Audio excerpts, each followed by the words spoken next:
जो फैसले लिए उस फैसले में हम कितने परसेंट सफल हुए, ये अगली बार समीक्षा का मुद्दा होगा। कोई टास्क चाहिए, कोई उद्देश्य चाहिए। इसलिए यहाँ पर 8 प्रस्ताव है और आप इससे अगर सहमत हैं तो बैठे बैठे आप हाथ ऊपर करेंगे। जिन लोगों का हाथ खड़ा होगा माना जाएगा इस प्रस्ताव के वो समर्थक है।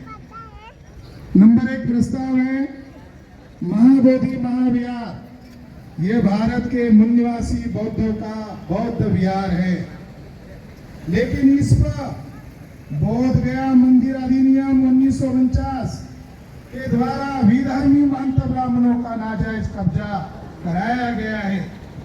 इसलिए इस अंतर्राष्ट्रीय बौद्ध धर्म परिषद के द्वारा सर्वसम्मति से यह प्रस्ताव पारित करते हैं कि बोध गया महाविहार पर विधर्मी ब्राह्मणों को तुरंत प्रभाव से हटाया जाए और बोध गया पर विदेशी ब्राह्मणों का वर्चस्व थोपने वाले बोध गया मंदिर अधिनियम 1949 को रद्द घोषित किया जाए। हम इस प्रस्ताव का समर्थन करते हैं। धन्यवाद। प्रस्ताव नंबर 2, महंत ब्राह्मण की कोठी में सैकड़ों प्रतिमाएं तथा बौद्ध स्तूप आप यहाँ आते हो, बोध गया देखते हो, वो कम नजर आए, वो कम जानकारी है। वो महंत जो इसका मेंबर है, बड़े पद पर बैठा, उसकी कोठी में सैकड़ों बौद्ध प्रतिमाएं हैं, बौद्ध स्तूप है, बौद्ध अभिलेख है। वो तुरंत प्रभाव से गया म्यूजियम, बोध गया संग्रहालय में ससम्मान के साथ हस्तांतरित किया जाए। लेकिन दुखद की बात यह है कि भारतीय पुरातत्व सर्वेक्षण विभाग को ये बात समझ में आती नहीं। क्यों नहीं आती? वे ऐसा नहीं कर रहे हैं।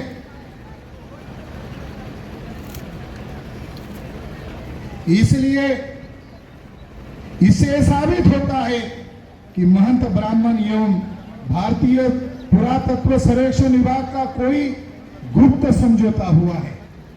इससे साबित होता है कि उन दोनों का कोई गुप्त समझौता हुआ है।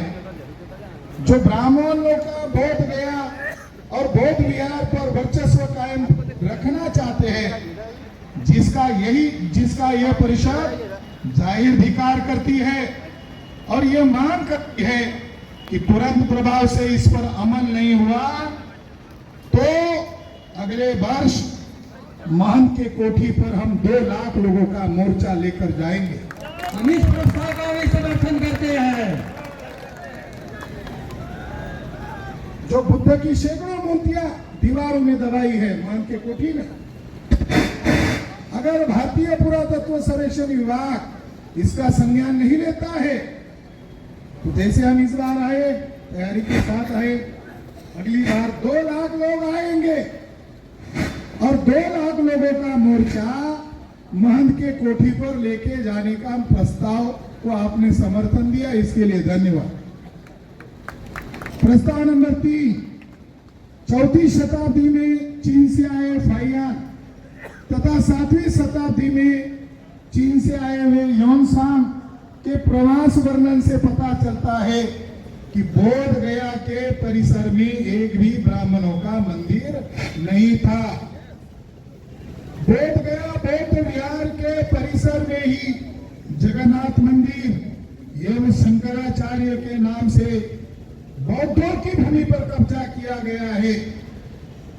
यह बौद्धों की जमीन का हिस्सा है, यह बौद्धों की है, इसे तुरंत प्रभाव से मुक्त किया जाए, ऐसा प्रस्ताव ये परिषद आम सहमति से पारित करती है।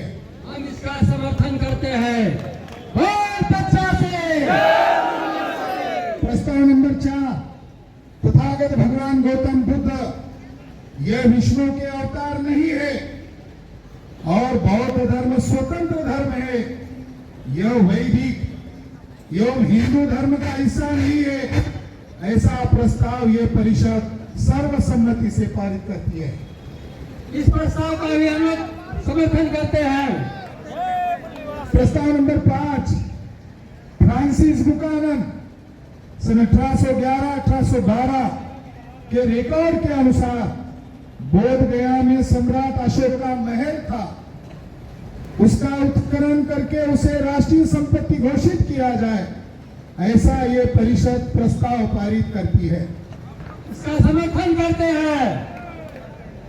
प्रस्ताव नंबर 6, बोध गया महाविहार में 7वीं सदी में यूएन संघ ने जो प्रतिमा देखी थी, वह प्रतिमा सर मेजर जनरल कनिंघम को नहीं मिली, खुदाई में नहीं मिली। उनका यह दावा है कि वह बौद्ध प्रतिमा महंत की कोठी में दीवार के अंदर दबा कर रखी है। इसलिए परिषद सर्वसम्मति से प्रस्ताव पारित करती है, महंत की कोठी की खुदाई की जाए और विश्व धरोहर तथागत बुद्ध को ब्राह्मण के चुंगल से मुक्त किया जाए। इसका समर्थन करते हैं। प्रस्ताव नंबर 7, महाबोधि महाविहार, जिसे सम्राट अशोक अपने अभिलेख में संबोधित स्थल कहते हैं, इस स्थल को यूनेस्को के द्वारा विश्व धरोहर घोषित किया गया है। इस पवित्र विश्व धरोहर स्थल पर पंडे ब्राह्मण लोग पिंडदान करवाते हैं, इसे तुरंत प्रभाव से बंद किया जाए, ऐसा प्रस्ताव परिषद के द्वारा सर्वसम्मति से हम पारित करते हैं, समर्थन करते हैं।